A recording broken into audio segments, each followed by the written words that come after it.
Meu nome é Ana Clara.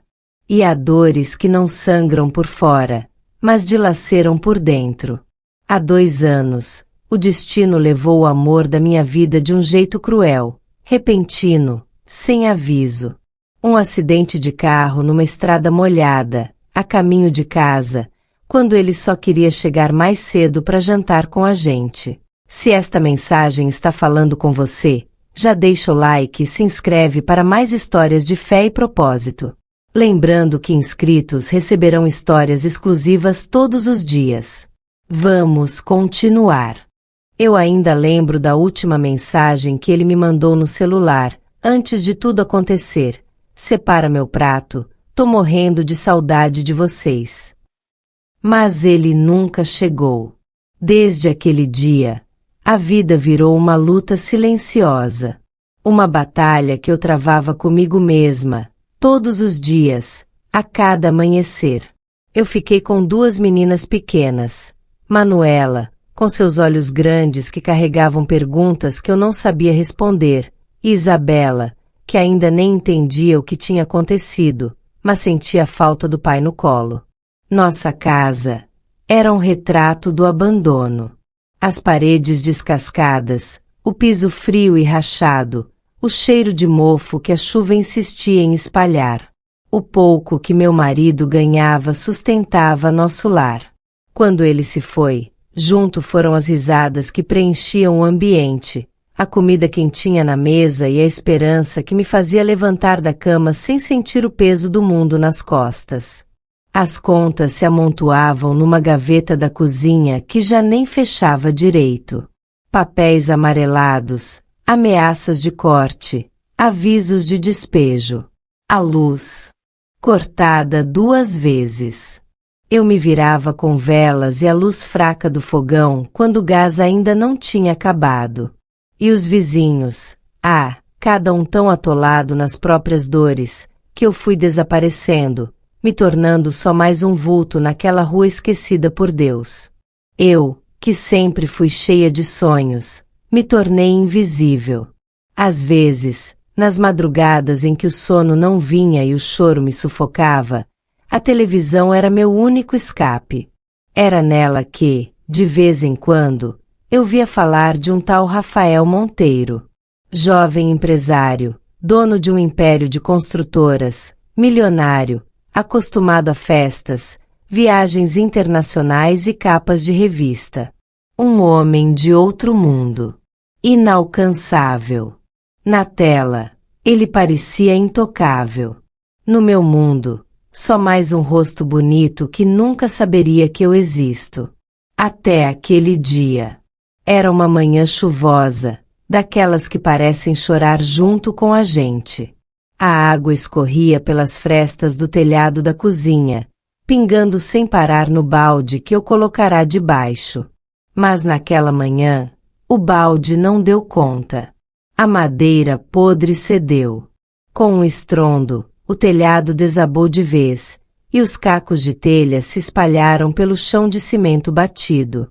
As meninas gritaram. Eu corri, tentei proteger com os braços, mas era tarde. Nos encolhemos as 3 no canto, encharcadas, abraçadas, e eu chorei como quem já não tinha mais forças. Como quem já não tinha mais nada a perder.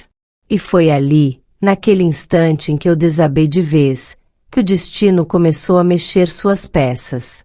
Do outro lado da cerca de madeira torta, um homem simples, de boné surrado e calça desbotada, observava. Eu não fazia ideia de quem era. Só via aqueles olhos. Um olhar que não era de pena, mas de algo que eu não conseguia decifrar. Um misto de espanto, tristeza e interesse. Um olhar que atravessou minha dor como ninguém tinha feito em anos. Ele hesitou antes de se aproximar. Parecia travar uma luta interna.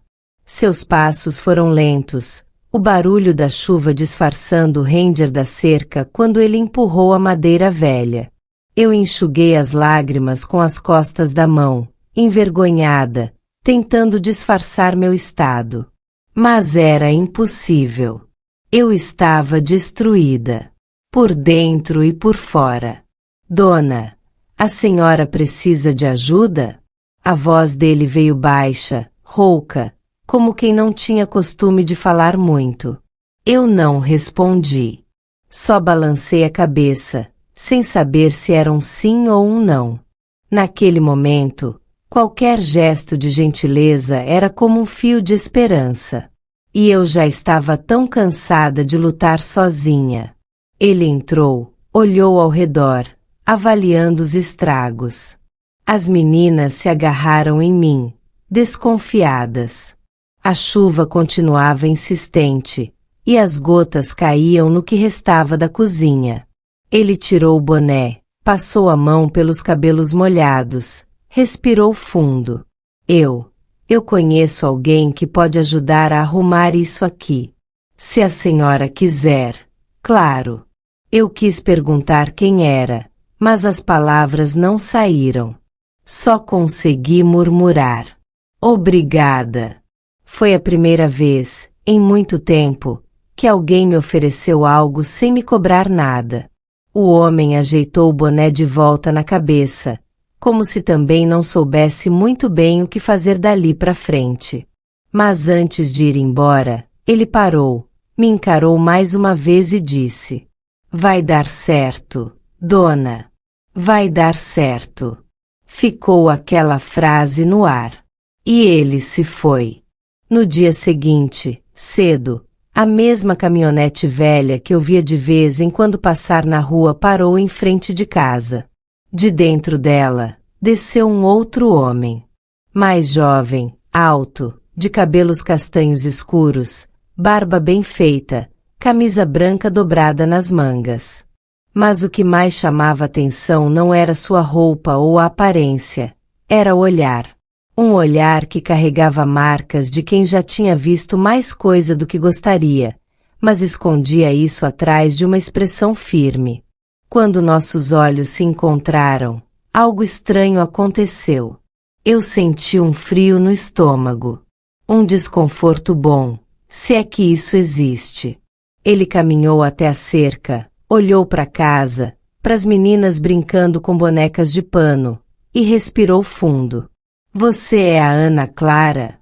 Perguntou. Aquela voz, eu já tinha ouvido antes. Na TV. No noticiário. Nas reportagens sobre o tal Rafael Monteiro. Meu coração disparou. Por um instante, achei que estava imaginando. Mas não estava. Era ele. O homem inalcançável, diante de mim, na minha porta. Eu não consegui responder. Só fiz que sim com a cabeça. Ele hesitou, como se aquele momento fosse difícil para ele também. Passou a mão pelos cabelos, desviou o olhar por um segundo, depois voltou. Eu soube o que aconteceu aqui. Vim ver como posso ajudar. Era estranho. Tão fora da realidade. Um milionário, dono de construtoras, ali, no meio daquela rua esquecida, na frente da minha casa, falando comigo. Por quê? Minha voz saiu fraca, quase um sussurro. Por que você faria isso? Ele me olhou de um jeito que fez meu coração doer, como se enxergasse não só a mulher diante dele, mas tudo que eu carregava por dentro. Porque, às vezes, a gente precisa consertar coisas que a gente mesmo nem sabe onde começou a quebrar. Ele respondeu. Ficamos alguns segundos em silêncio. E naquele instante, sem que eu soubesse explicar, alguma coisa se moveu dentro de mim. Mas antes que eu pudesse dizer qualquer coisa, o telefone dele tocou. Ele atendeu rápido, afastou-se, falando baixo. Eu só consegui ouvir um pedaço. Diz pra ela que eu já vou. É importante. Ele desligou, voltou a me encarar, e disse. Eu preciso ir agora. Mas volto amanhã. E a gente conversa. E foi embora, deixando o cheiro de perfume caro misturado ao cheiro de chuva no ar. E um buraco no peito que eu não sabia de onde vinha. As meninas vieram correndo, me abraçaram.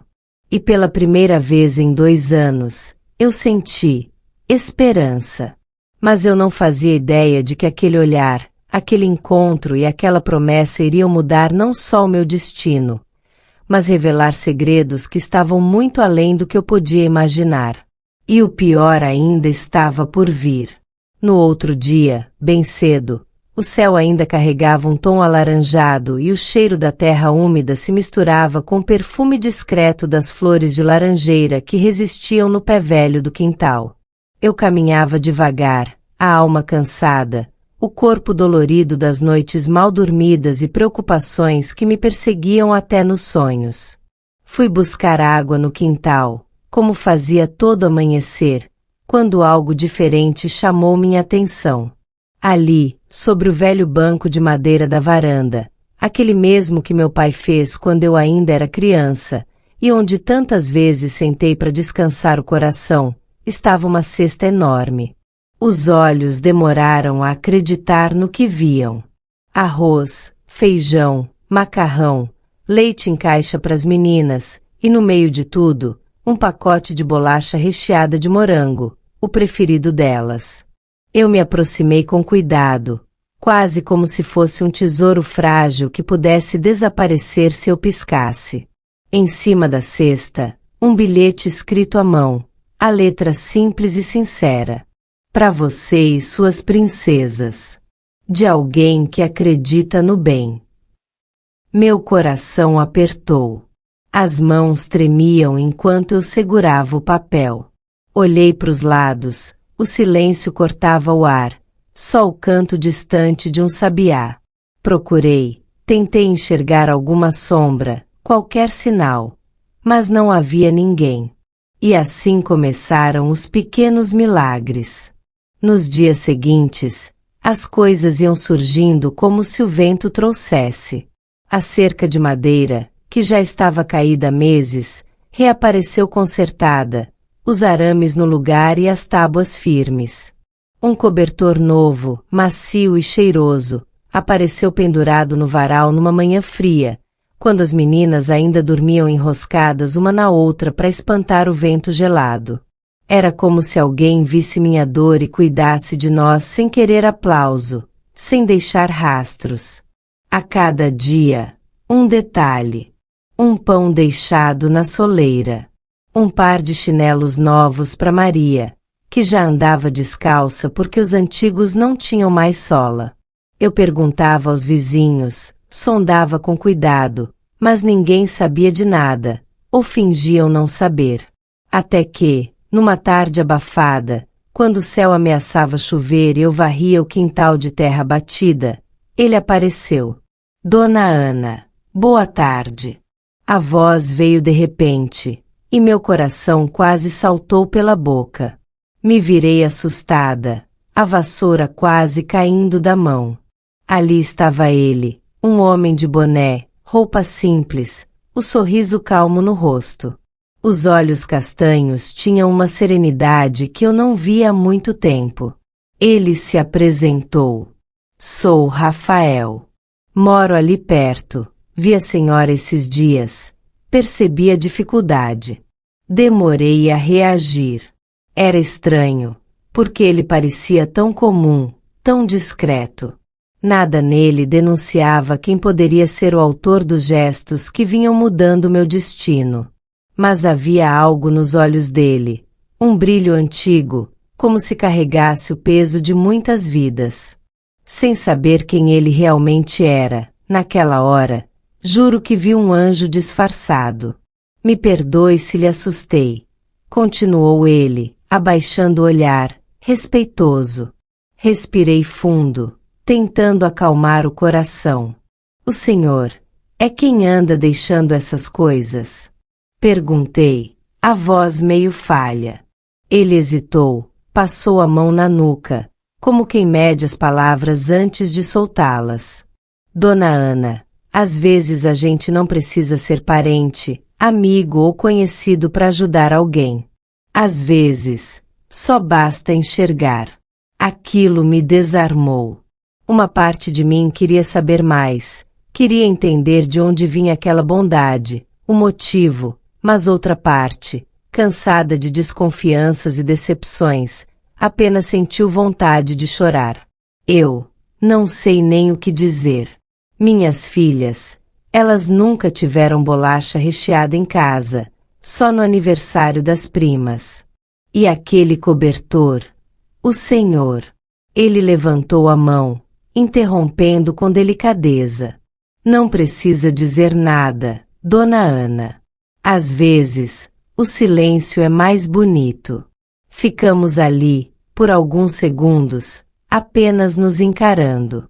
E nesse instante, algo estranho aconteceu. Foi como se minha alma reconhecesse a dele. Um pressentimento antigo, uma memória escondida nas dobras do tempo. A senhora lembra de mim? Ele perguntou, de repente, e aquilo me atingiu como um relâmpago. Minha cabeça girou. Tentei buscar na memória, nos rostos da infância, da juventude, das feiras e ruas da cidade. Mas nada. Desculpe, não tô me lembrando. Ele sorriu de novo, mas dessa vez, havia uma pontada de tristeza. Não faz mal. A gente se cruza de novo quando for a hora. E antes que eu pudesse perguntar mais, ele virou-se e foi embora. Caminhou com passos firmes, atravessou o portão e desapareceu na curva da estrada de chão batido. Eu fiquei ali, imóvel, a alma estremecida. À noite, enquanto as meninas dormiam, eu fiquei pensando naquela frase. A gente se cruza de novo quando for a hora. Aquilo ficou ecoando na minha cabeça como um aviso, um sinal. Lembrei de uma história que minha mãe contava, sobre almas que se reencontram vida após vida. Sobre pessoas que aparecem do nada para mudar nosso destino e, quando menos se espera, somem deixando só o perfume no ar e marcas no coração. Na manhã seguinte, fui atrás de pistas. Perguntei a Dona Marlene, do barzinho da esquina, se conhecia algum Rafael dali perto. Ela franziu a testa, coçou o queixo. Rafael. Olha, minha filha, faz anos que eu não ouço esse nome por aqui.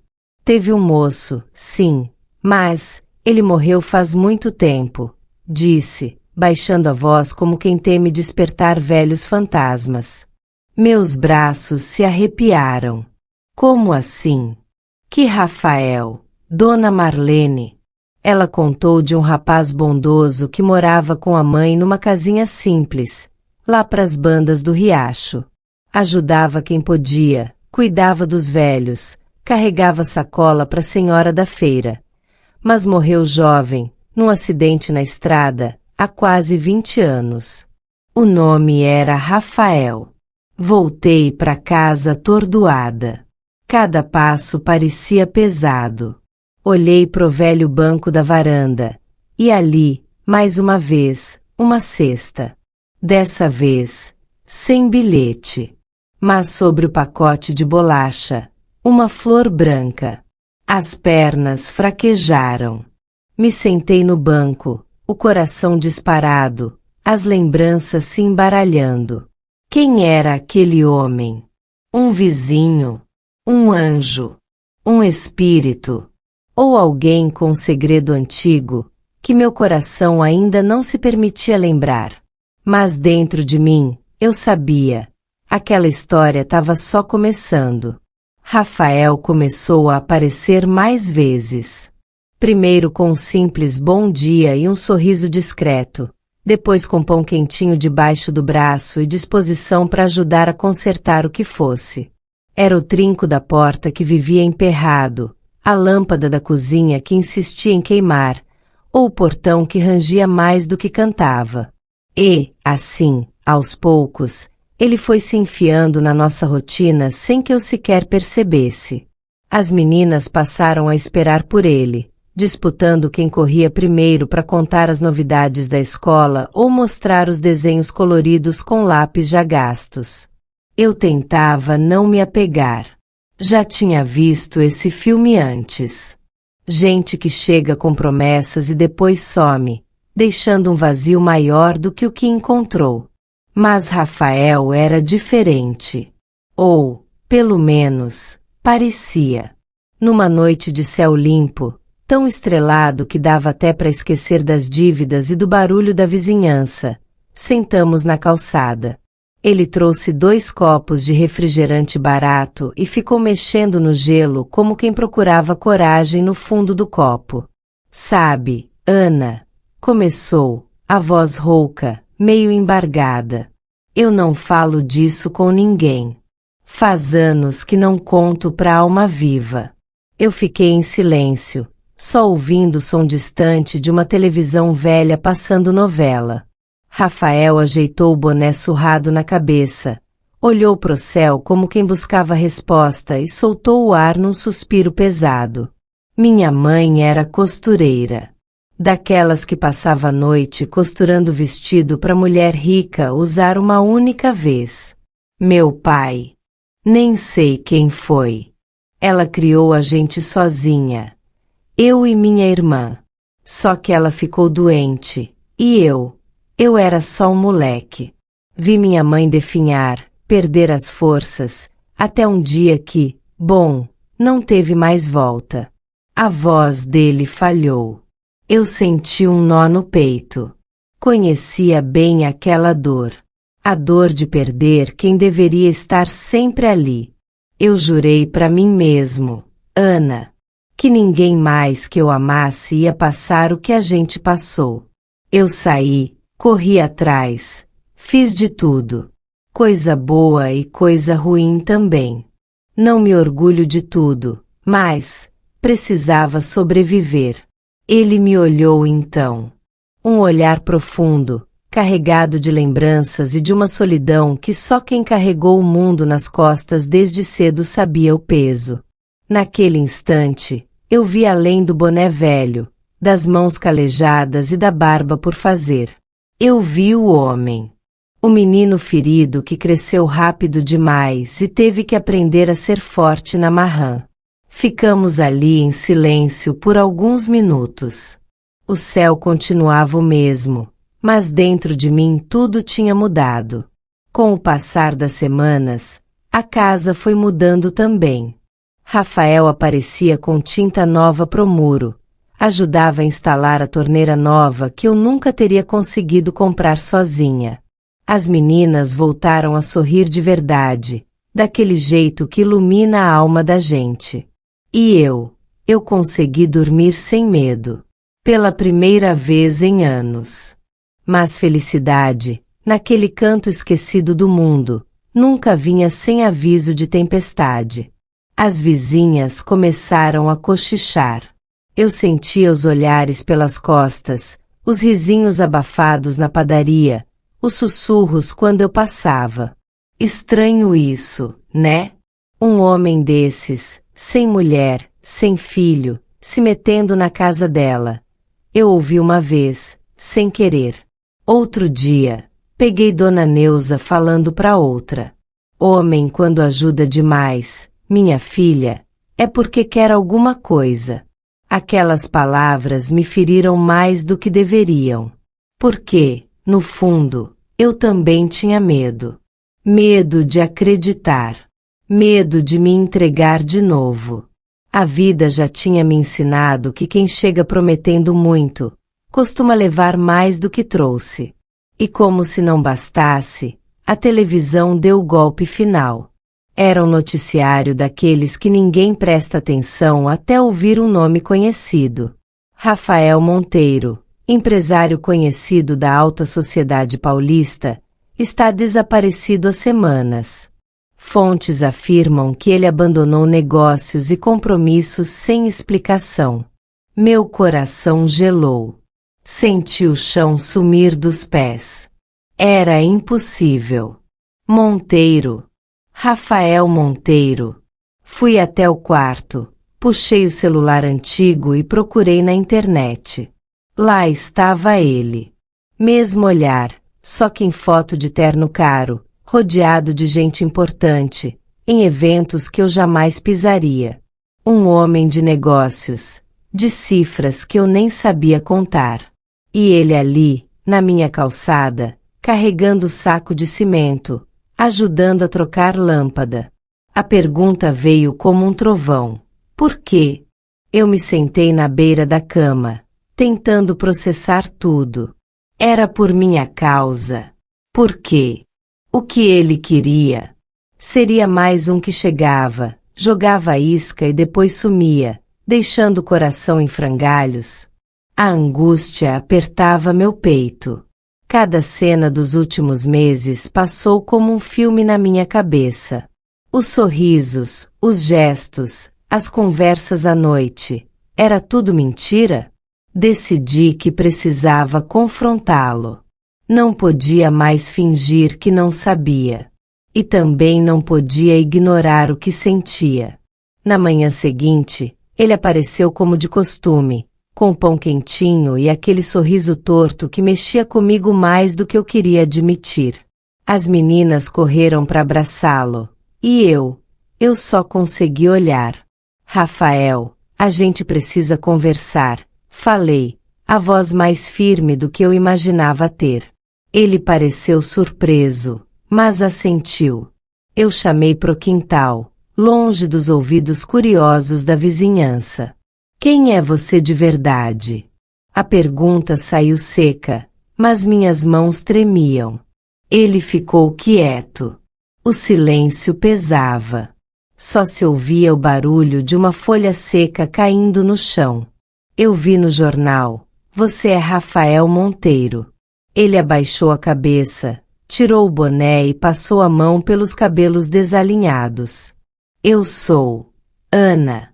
Ou fui, não sei mais. Aquela vida nunca foi minha. Eu carregava um sobrenome, uma empresa, uma fortuna. Mas cada dia que passava, eu me sentia mais vazio.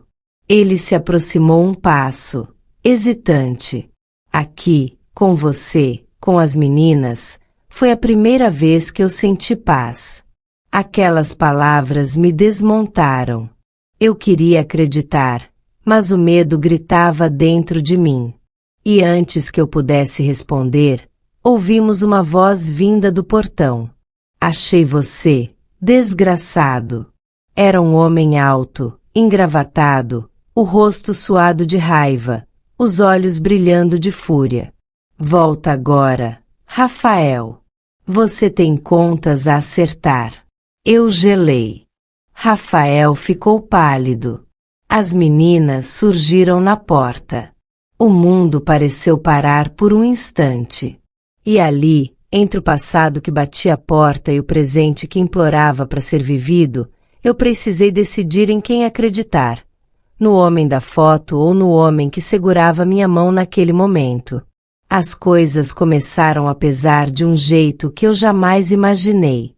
No começo, era só um olhar atravessado, um cochicho rápido assim que eu virava as costas.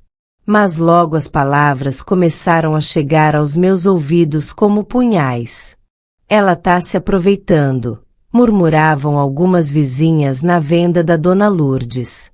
Um senhor, o seu Agenor, que sempre foi conhecido por cuidar da vida alheia mais do que das próprias plantinhas, foi ainda mais cruel. Parou na minha porta, com o rosto enrugado e os olhos estreitos de desconfiança, e disparou. Esse homem que cê trouxe pra cá, aposto que é algum foragido da polícia. Você vai acabar trazendo desgraça pra esse bairro, Ana. As palavras dele ficaram rodando na minha cabeça como um eco, machucando cada pedacinho do pouco de paz que eu ainda tinha. Fui pra dentro de casa e chorei escondido no banheiro, enfiando o rosto na toalha velha para não acordar as meninas. Naquela noite, depois que elas adormeceram tossindo e com febre, sentei no quintal. A luz fraca da lua iluminava os tijolos gastos, e o silêncio parecia me engolir. Eu questionei a Deus. Falei baixinho, como quem conversa com um amigo invisível. Por que, meu Deus? Por que eu? Por que agora? Tira tudo, mas não tira essa última esperança de mim. As lágrimas escorriam quentes, misturadas com a poeira da pele cansada. Meu peito doía como se tivesse um peso enorme pressionando, e eu sentia medo. Medo de perder o único apoio que restava. Rafael, com aquele jeito calado, mas com o olhar que enxergava minha alma, era a única pessoa que tinha estendido a mão sem esperar nada em troca. E agora, até isso, parecia ameaçado. Foi então que ouvi passos suaves no quintal. Me assustei. Limpei o rosto com pressa e me virei. Era ele. Rafael, com a expressão cansada, os olhos sombreados de preocupação. Ele parou diante de mim, hesitante, como se carregasse 1000 palavras entaladas na garganta e não soubesse qual delas soltar primeiro. Ana, ele disse, a voz rouca, quase um sussurro. Tentei disfarçar o choro, mas era inútil. Ele se aproximou, pegou minhas mãos geladas entre as dele, e ali, naquele instante, eu senti um calor estranho, um misto de medo e alívio. Não desiste, ele continuou, firme, mas com um brilho triste no olhar.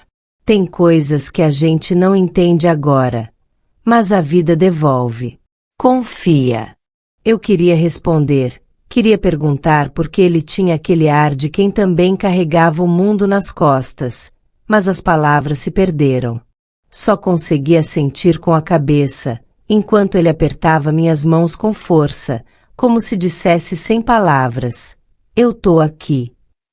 Depois, ele saiu. Entrou pela rua escura e sumiu. Eu fiquei ali, sentindo a brisa fria da madrugada e a solidão tomando conta de novo. Naquela mesma noite, as meninas pioraram. A febre não cedia, e eu já tinha rasgado todos os remédios caseiros que sabia fazer. Não tinha mais o que vender, nem a quem pedir. Me ajoelhei na beira da cama delas, pedindo, implorando a Deus, desesperada. Até que ouvi um barulho na porta da frente. Um estalo leve, como se alguém tivesse deixado algo. Corri. No chão, embrulhado num pano de prato, estava o dinheiro. Não era muito, mas era o suficiente pro remédio. Meus olhos se encheram de lágrimas de novo, mas dessa vez, de gratidão misturada com susto. Olhei para a rua. Nada. Nenhuma alma viva. Na manhã seguinte, fui procurar Rafael. Queria agradecer, queria perguntar, queria entender. Mas ele tinha sumido. Não deixou bilhete, não deixou sinal. Os vizinhos diziam não ter visto nada. E meu coração? Meu coração sentiu como se uma parte de mim tivesse ido embora junto. Passei o dia inteiro tentando ocupar a cabeça, lavando roupa, cuidando das meninas, mas a ausência dele batia em mim como uma porta que se fecha sem aviso. E o medo começou a rondar de novo. Será que ele era mesmo quem dizia ser? A voz de seu Agenor repetia na minha mente. E como se o destino gostasse de brincar com a gente, no fim da tarde, Dona Lourdes veio até mim com cara de quem sabia mais do que dizia. Ana, eu não queria me meter, mas ouvi falar que aquele rapaz foi visto conversando com 2 homens de carro preto ontem à noite, ali na estrada. Meu estômago revirou. Um aperto no peito, como se eu tivesse levado um soco. Mas respirei fundo, tentando não transparecer. Cê tem certeza, Dona Lourdes? Ela hesitou, olhou para os lados e sussurrou. Me contaram. E olha, diz que um deles era policial. Minha cabeça girava.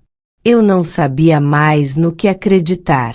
Uma parte de mim queria confiar, a outra sussurrava perigos que eu não conseguia ignorar. Ao anoitecer, enquanto colocava as meninas para dormir, uma das caixinhas de madeira que ele havia consertado pra gente caiu da prateleira sozinha. Fui pegar e percebi que, embaixo dela, tinha um papel dobrado.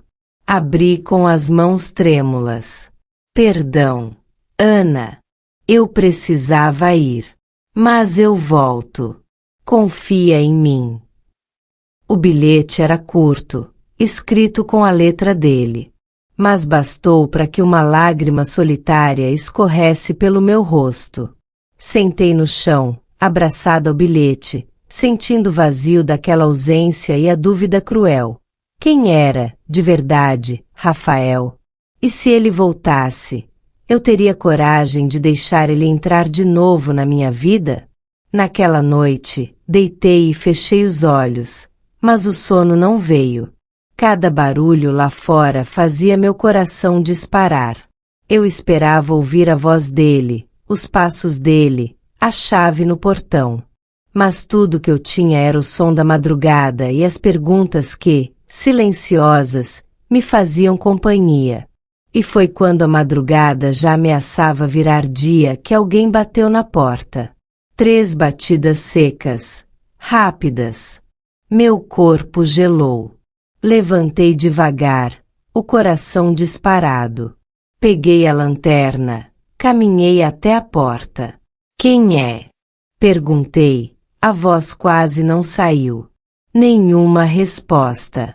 Apenas um silêncio denso do outro lado. E quando criei coragem e abri a porta, não havia ninguém. Apenas um envelope no chão, com meu nome escrito à mão. Meu coração disparou. E então, antes de pegá-lo, uma voz atrás de mim, rouca e conhecida, sussurrou. Eu disse que voltava. Meses se passaram. O tempo parecia ter parado naquelas paredes rachadas e no piso frio, onde cada passo ecoava a saudade de um passado recente, quase irreal. A casa, antes reerguida com tanto carinho, voltava a se desfazer lentamente.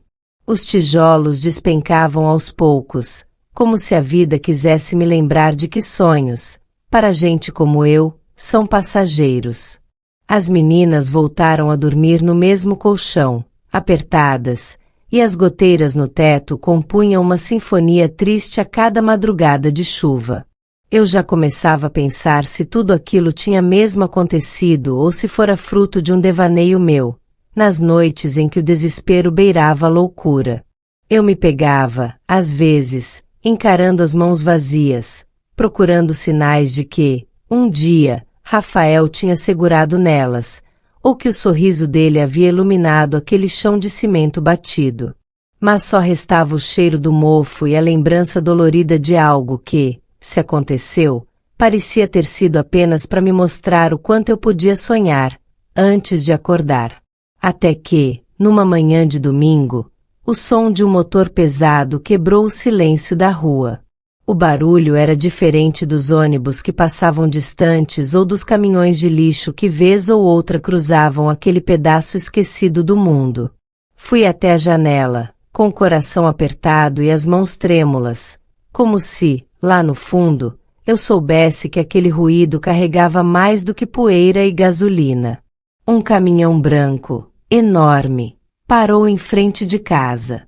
Homens uniformizados desceram, carregando caixas de ferramentas, tábuas, tintas e sacos de cimento. Começaram a trabalhar sem dizer nada. Uns retiravam as telhas quebradas, outros arrancavam as portas velhas, e eu fiquei ali, paralisada, como quem assiste a um filme sem entender o roteiro. Moço, minha voz saiu fraca, rouca de tantos dias sem conversa. Quem mandou vocês aqui? O homem de boné azul, com o rosto suado e gentil, tirou uma carta do bolso e me entregou. Era um envelope simples, com meu nome escrito à mão, numa caligrafia que meu peito reconheceu antes dos olhos. Minhas mãos tremiam quando abri. Li, e senti o chão desaparecer. Ana, nem todo herói usa capa. Eu precisei desaparecer, mas nunca te deixei. Esse é o começo de uma nova história para você e suas filhas. Você merece o mundo. Com amor, Rafael. Por um instante, o mundo parou. A carta caiu das minhas mãos, e minhas pernas fraquejaram. Me apoiei na parede, tentando segurar o choro que veio forte, violento, rasgando minha garganta. Eu me encolhi ali mesmo, no meio da poeira e dos entulhos, enquanto as meninas corriam ao meu redor, sem entender. Aquela letra, aquele nome. Rafael. Eu tinha passado noites tentando esquecê-lo, sufocando a dor de não ter ao menos uma despedida, de não saber se ele ainda respirava o mesmo ar que eu, em algum canto desse mundo. E, agora, ele estava ali, naquela carta, em cada martelada que reerguia meu lar, em cada gota de tinta que escondia as marcas da nossa pobreza. Durante dias, a casa foi se transformando. E, junto dela, algo dentro de mim também renascia. Um jardim começou a tomar forma onde antes só tinha terra seca e bituca de cigarro. Os quartos das meninas ganharam paredes coloridas e cortinas floridas. Pela primeira vez, elas teriam onde guardar suas bonecas e cadernos. Eu ganhei uma cozinha de verdade, com fogão novo e armários que não caíam aos pedaços. Mas o que mais me comoveu foi quando um dos homens apontou para um quartinho nos fundos e disse: "Esse aqui é pro projeto social, Dona Ana." Ordem do patrão. Projeto? Perguntei, confusa. Ele sorriu. Aquele sorriso de quem carrega boas notícias que o mundo não costuma entregar pra gente como eu. Abrigo pras crianças da rua. Comida, aula, roupa, tudo por conta dele. Eu não consegui responder. Só chorei. Dias depois, a história se espalhou. Uma repórter apareceu por ali, curiosa, com o microfone na mão e os olhos brilhando de quem acabava de descobrir um milagre humano no meio do nada. Eu contei tudo. Da minha vida, da fome, das noites em claro, de Rafael. O nome dele, eu guardei para mim. Só disse, um homem que soube olhar para mim quando ninguém mais olhava. O jornal exibiu a matéria. Minha vizinhança, que antes virava o rosto para minha miséria, agora batia palma, oferecia bolo, trazia doação. Crianças da rua começaram a aparecer.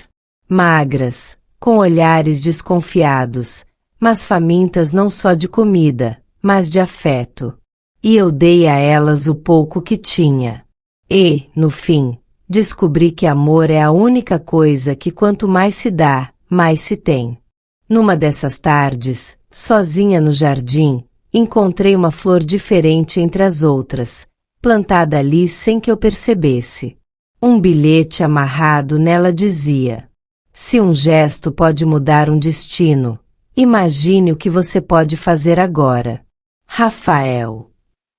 Senti meu peito apertar, porque, mesmo longe, ele estava ali, como se cada folha ao vento soprasse o nome dele nos meus ouvidos. E, numa mistura de alegria e saudade, me peguei desejando vê-lo. Queria saber se ele ainda pensava em mim do jeito que eu pensava nele. Se as mãos dele ainda lembravam do formato das minhas. Na mesma noite, vi no noticiário, Rafael Monteiro, herdeiro do Império Monteiro, prestes a se casar num acordo milionário. Meu coração desabou. Eu já sabia. Aquele mundo não era para mim. Nunca foi. Mas, antes de partir para a vida que a família dele havia escolhido, ele fez questão de mudar a minha. E isso me salvou. Agora, enquanto escrevo essas palavras, Com o cheiro das flores que as crianças plantaram e o som das meninas rindo no quintal, eu me pergunto, será que um único gesto poderia mudar um país inteiro? E você aí, ouvindo minha história, se tivesse esse poder, o que faria? Mal sabia eu que aquele nome voltaria a atravessar meu caminho. E, dessa vez, com cicatrizes que nem o tempo conseguiu apagar. A casa nova não era apenas paredes e telhado. Era um sopro de vida onde antes só havia silêncio e dor. Toda vez que o sol nascia e os primeiros raios atravessavam as cortinas simples da sala, eu sentia que, de alguma forma, Deus estava nos dando uma segunda chance. As meninas, antes cabisbaixas, com os olhos sempre marejados, agora corriam pelo quintal de terra batida, inventando brincadeiras, gargalhando como se as feridas do passado estivessem, aos poucos, cicatrizando. Havia dias em que eu parava na soleira da porta, um pano de prato nas mãos, e ficava só observando, deixando uma lágrima ou outra escapar. Não era tristeza, era um alívio doce, quase o medo de que aquilo tudo fosse apenas um sonho bom prestes a acabar. O bairro, antes tão indiferente, parecia ter acordado de um longo torpor. Dona Lourdes, a costureira, começou a trazer retalhos e linhas para ensinar as mães a costurar. Seu Jorge, o padeiro, deixava um saco de pães amanhecido na varanda toda manhã. E até seu Pedro, que mal falava com os vizinhos, apareceu certa tarde com um carrinho de mão cheio de tijolos, dizendo que tinha sobrado de uma obra e podia servir para levantar um muro ou arrumar o banheiro. Era como se a bondade fosse contagiosa. Eu também renascia. Consegui um emprego simples como auxiliar em uma farmácia no centro. Não era muito, mas pela primeira vez em anos, senti o prazer de acordar cedo, amarrar o cabelo, passar um batonzinho e sair para ganhar o próprio dinheiro. Cada moeda que eu guardava no potinho em cima do armário carregava um valor que ia além do material. Era minha dignidade, recuperada aos poucos. Mas, por mais que o presente me abraçasse, o passado ainda rondava. E o nome dele ecoava nos corredores da memória. Rafael. Ouvi dizer que ele adiou o casamento, que partiu sem deixar explicações, pegando apenas uma mochila e o violão. As más línguas diziam que ele tinha medo de compromisso, que sempre fugia quando as coisas ficavam sérias. Mas quem conheceu o olhar de Rafael sabia. Havia uma dor ali. Um vazio que ele carregava desde criança, desde a perda brutal do irmão num incêndio, numa noite de verão. Algo que ele nunca contou para ninguém, mas que eu descobri por acaso, na velha caixa de fotografias escondida no fundo do guarda-roupa dele. Soube que, depois de partir, ele começou a viajar pelos vilarejos. Ajudava quem precisava, consertava telhados, tocava violão nas igrejas, levava comida a famílias esquecidas. Um homem tentando se encontrar, ou talvez se redimir de culpas que nem eram só dele. Nunca mais o vi. Mas nunca deixei de esperar. Todo mês, no dia 12, o dia em que ele apareceu pela primeira vez na minha vida, eu escrevia uma carta. Deixava na varanda, presa sob uma pedra. Palavras simples, sem cobrança. Apenas para que, se um dia ele passasse, soubesse que ali, naquela casa, havia alguém que não esqueceu. Se você ler isso, saiba que deixou mais que uma casa. Deixou fé, coragem e amor. Às vezes, eu imaginava a cena. Ele chegando na calada da noite, barba por fazer, olhos cansados, pegando a carta com mãos trêmulas e lendo à luz da lua. Eu sonhava com isso. Talvez fosse loucura, mas era a forma que encontrei de manter acesa a esperança. Numa tarde abafada de outono, enquanto varria o quintal, uma caminhonete velha passou devagar pela rua. O motorista usava um chapéu de palha e o rosto queimado de sol. Meu coração disparou sem razão. Por um instante, achei que era ele. Larguei a vassoura, fui até o portão, mas era apenas um vendedor de frutas. Sorri sem graça e voltei pro serviço. Mas o coração demorou a se acalmar.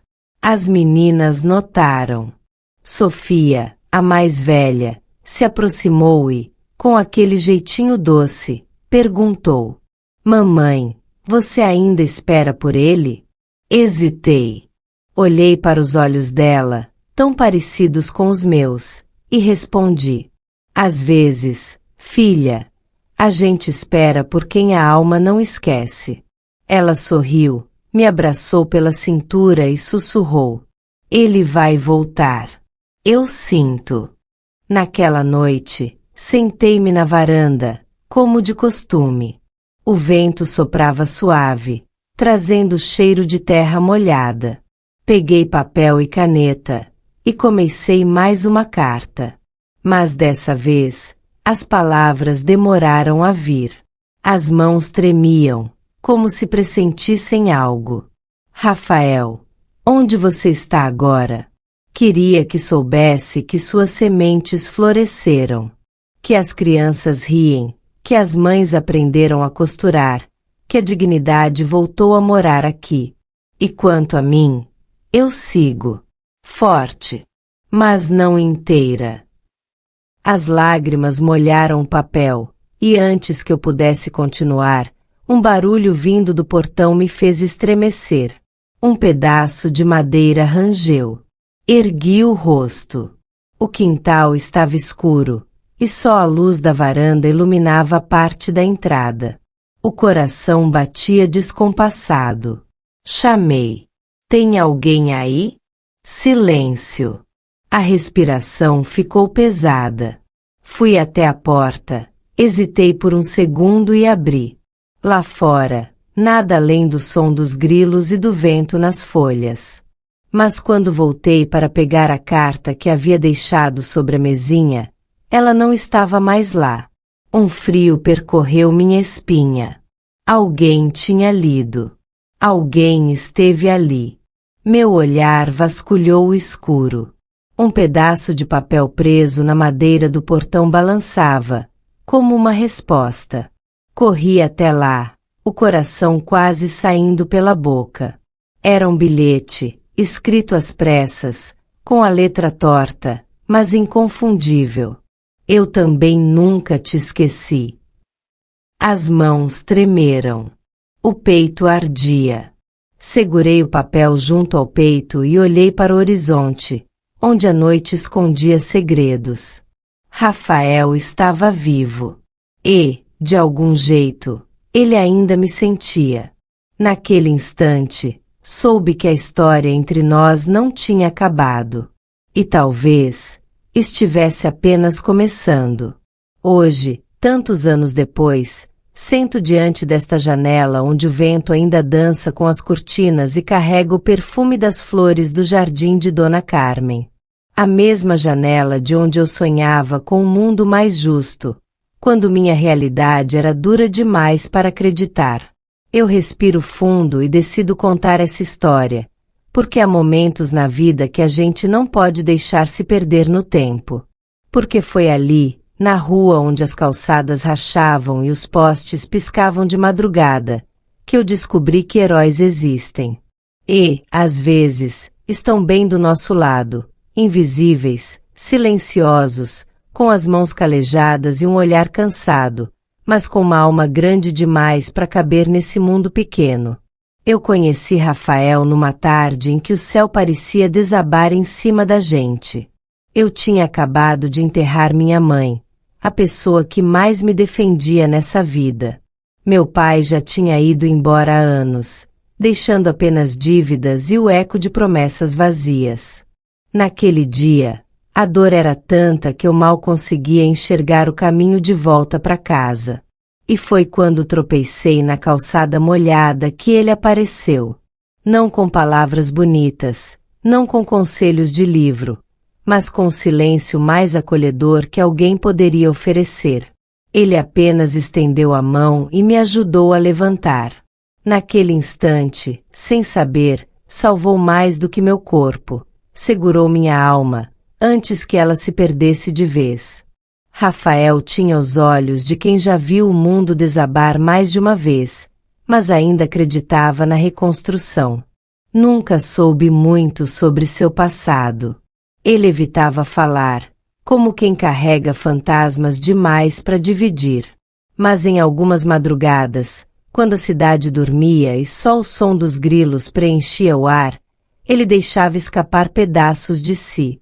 Contava de um irmão que se perdeu nas drogas, de uma mulher que amou e que partiu sem aviso. Carregava a culpa de não ter podido salvá-los. Talvez por isso, tentasse salvar todos os outros. E eu fui uma dessas almas quebradas que ele recolheu pelo caminho. O bairro onde morávamos era esquecido pelas autoridades, onde criança crescia aprendendo mais a se defender do que a sonhar. Mas Rafael não aceitava aquilo. Começou com pequenos gestos. Reformou, com as próprias mãos, o parquinho da praça. Plantou mudas de flores onde antes só havia lixo e entulho. Levava sopa quente nas noites frias para os moradores de rua. E, sem ninguém perceber, foi costurando uma rede invisível de solidariedade que unia as pessoas como nunca antes. Lembro da noite em que ele chegou ofegante na minha casa. Os olhos marejados, as mãos sujas de tinta e o coração disparado. Preciso de ajuda. Ana, vem comigo. Não perguntei. Apenas fui. E ali, no meio da praça, vi o que ele tinha feito. Um mural enorme, pintado à mão, com as palavras: "Aqui começa o mundo que a gente sonha." Aquilo mexeu com o bairro inteiro. Uns riram, outros se emocionaram. Mas ninguém ficou indiferente. E foi naquela noite que vi, pela primeira vez, o Rafael despido das máscaras que carregava. Ele tremia, não pelo medo das críticas, mas pelo medo de fracassar. Porque para ele, aquilo não era só tinta no muro, era uma última tentativa de acreditar que o bem ainda podia vencer. Eu me aproximei, segurei o rosto dele com as duas mãos e disse: "Você já venceu, Rafael. Porque mesmo que o mundo não veja, eu vejo." Ele fechou os olhos, e uma lágrima escapou. Uma única lágrima de quem carrega um peso enorme e, por um instante, se permite descansar. Com o tempo, outras pessoas se juntaram. Dona Carmen, que doava o pouco que tinha. Seu Antenor, que começou a dar aulas de violão para as crianças. E assim, um bairro antes esquecido se transformou numa comunidade viva, onde o nome de Rafael era sussurrado como quem fala de uma lenda. Mas o destino, esse sempre cruel e impaciente, não permite que certos anjos permaneçam tempo demais. Numa madrugada fria, Rafael desapareceu. Ninguém sabia para onde tinha ido. Deixou apenas uma carta em cima da mesa da praça. O bem não precisa de testemunhas. Ele só precisa existir. Eu procurei por ele em cada rosto desconhecido, em cada esquina. Durante meses, me peguei olhando para trás, esperando que ele surgisse com aquele sorriso torto e a voz rouca dizendo: "Eu disse que voltava." Mas ele não voltou. Foi só anos depois que entendi. Rafael era o tipo de pessoa que não pertence a lugar nenhum porque pertence a todos. Ele passava, deixava seu rastro de bondade e seguia. Um andarilho da esperança. Hoje, ao ver meu bairro transformado, minha cidade mais humana, sinto que ele está em cada gesto de gentileza, em cada flor plantada, em cada criança sorrindo. E eu me tornei o que jamais imaginei. Abri uma ONG que leva o nome dele. Projeto Rafael, onde o bem não precisa de aplauso. E em cada rosto que resgatamos, sinto como se tocasse a mão dele de novo. Por isso, se você ouviu até aqui, se essa história encontrou você no meio da sua noite mais escura ou no dia em que pensou em desistir, quero te perguntar. E quero que responda de verdade, aí, para você mesmo. Se fosse você, se tivesse tudo nas mãos, a chance de mudar vidas, de reescrever destinos, qual seria sua maior boa ação? O mundo espera por gestos pequenos, mas corajosos. E talvez, só talvez, você seja o herói invisível que alguém está esperando. A escolha sempre foi sua. E naquele instante, enquanto fecho o diário antigo onde escrevi cada detalhe dessa história, ouço um som familiar. Um assovio rouco, vindo da praça. Meu coração dispara. Me levanto devagar, as pernas trêmulas como se o tempo tivesse voltado. Caminho até a janela. E lá está. Uma sombra, encostada no velho muro pintado, com as mãos no bolso e o chapéu baixo cobrindo o rosto. O mundo para. Será possível? A voz ecoa, baixa, carregada de saudade. Eu disse que voltava. Meus olhos se enchem d'água. A vida, mais uma vez, prova que algumas promessas, o tempo não consegue apagar.